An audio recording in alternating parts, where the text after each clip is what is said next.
මට ඇත්තනම ඉස්කෝලේ පටන් ගන්න කාලේ බොක්ක කියලා හිටපු යාළුවෝ එක්කෙනෙක්වත් අද නැහැ. සමහර යුනිවර්සිටි යාළුවෝත් නැහැ. ඒ කියන්නේ අපේ ජීවිතවලට අපි යනවනේ. අර ගොඩ දෙනෙක් හැලෙනවා. ඉතින් එහෙම දේවල් සිද්ධ වෙනවා. නමුත් යාළුවොත් එක්ක දැන් සමහර යාළුවෙක් ඉන්න පුළුවන් අපිට සපෝට් කරගෙන එකට මේව කරගෙන යනවා.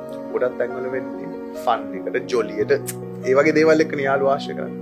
කොතනකදී හරි තමන්ගේ ජීවිතේ පොඩ්ඩක් හදාගන්න ඕන කියලා. පොඩ්ඩක් ඒකින් බෑක් ෆුට් එකක් දාලා. ඒකට ෆෝකස් එකක් දීලා ඒකට තැන දීලා තමන්ට ආදරය කරගෙන තමන්ගේ දේ හදාගන්න උත්සාහ කරන තැනදී යාළුවෝ නිකන් මාළුවෝ වගේ ඉස්සරහ යන්නේ. ඒ කියන්නේ ඒක දිරවන්නේ නෑ. මාර දෙයක්. ඒ ගොඩේ ඉන්නකම් විතරයි ඒක. හරිනම් යාළුවා කරන්න ඕනේ.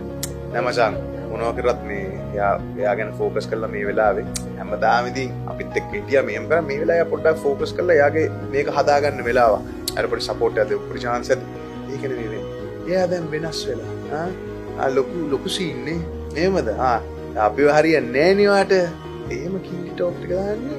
ඒකෙන් හිත වට්ටනවා පැත්තේ. වට්ටලා ආය අතන්ට ඇදලා ගන්න බලන්න.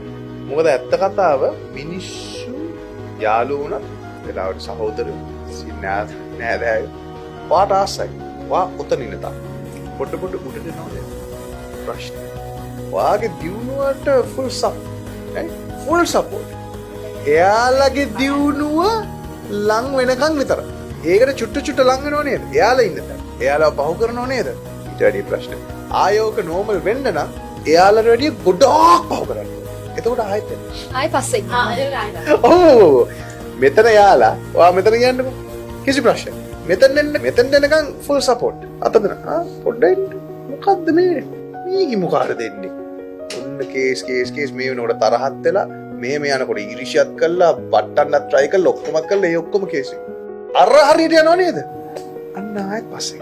ඒක ඇත්ත. ඒ හින්දා යනවනම් ඩටම කඩාගෙන යන්න. ඒ ලෙවල් එකට විතරක් ගියොත් අන්තිමට හතුරෙක් විතරයි. තරහකාරයෙක් විතරයි. එක්ක මෙතන ඉන්න ඕනේ. නැත්තම් කඩාගෙන මෙතනට යන්න.